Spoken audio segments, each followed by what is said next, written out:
राधे राधे, श्री शिवाय नमस्तभ्यम।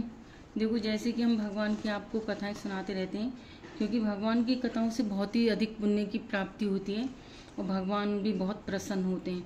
इसलिए आप अधिक से अधिक बहुत ध्यान से पूरी कथा सुने, अधूरी कथा नहीं छोड़ें और कथा को लाइक किया करें और सब्सक्राइब जिसने नहीं किया सब्सक्राइब करें और कमेंट बॉक्स में राधे राधे लिखना ना भूलें। जय जय श्री राधे। तो हमने पिछली बार सुनाई थी श्री हर अवतार की कथा, श्री हंस अवतार की कथा आज सुनाएंगे। एक बार सनकादिक परम ऋषियों ने अपने पिता श्री ब्रह्मा जी से पूछा, पिताजी, चित्त गुणों अर्थात विषयों में घुसा ही रहता है और गुण भी चित्त की एक एक वृत्ति में प्रविष्ट रहते ही हैं, अर्थात चित्त और गुण आपस में मिले जुले ही रहते हैं। ऐसी स्थिति में जो पुरुष इस संसार सागर से पार होकर मुक्ति पद प्राप्त करना चाहता है, वह इन दोनों को एक दूसरे से कैसे अलग कर सकता है।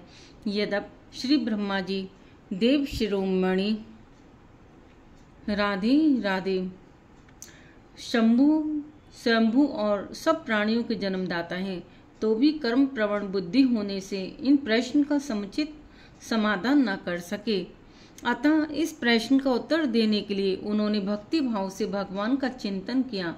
तब भगवान हंस का रूप धारण करके उनके सामने प्रकट हुए और श्री सनकादिक तथा ब्रह्मा जी से वंदित होकर सनकादि के यह पूछने पर कि आप कौन हैं, भगवान बोले, ब्राह्मणों, यदि परमार्थ रूप वस्तु नानत्व से सर्वथा रहित है, तब आत्मा के संबंध में आप लोगों का ऐसा प्रश्न कैसे युक्त संगत हो सकता है।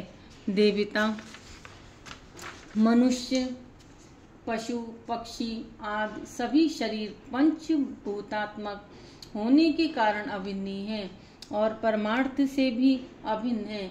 ऐसी स्थिति में आप कौन हैं? आप लोगों का यह प्रश्न ही सबसे वाणी का व्यवहार है, विचार पूर्वक नहीं है, अतः निरर्थक है। मन से, वाणी से, दृष्टि से तथा अन्य इंद्रियों से जो कुछ भी ग्रहण किया जाता है, वह सब मैं ही हूँ, मुझसे भिन्न और कुछ नहीं है। यह सिद्धांत आप लोग तत्व विचार के द्वारा समझ लीजिए। पुत्रों, यह चित्त चिंतन करते करते विषयाकार हो जाता है और विषय चित्त में प्रविष्ट हो जाते हैं। यह बात सत्य है, तथापि विषय और चित्त ये दोनों ही मेरे स्वरूपभूत जीव के देह हैं, उपाधि हैं, अर्थात आत्मा का चित्त और विषय के साथ कोई संबंध भी ही नहीं है। इसलिए बार बार विषयों का सेवन करते रहने से जो चित्त विषयों में आसक्त हो गया है और विषय भी चित्त में प्रविष्ट हो गए हैं, इन दोनों को अपने वास्तविक रूप से अभिन्न रूप मुझ परमात्मा का साक्षात्कार करके त्याग देना चाहिए। इस प्रकार भगवान ने सनकादिक मुनियों के संशय मिटा दिए और भली मात उनके द्वारा पूजित और वंदित होकर श्री ब्रह्मा जी और सनकादिकों के सामने ही अदृश्य होकर अपने धाम को चले गए। बोलो भगवान श्री कृष्ण की जय हो।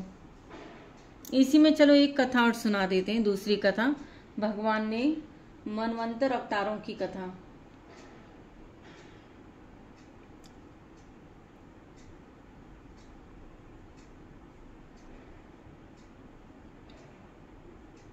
राधे राधे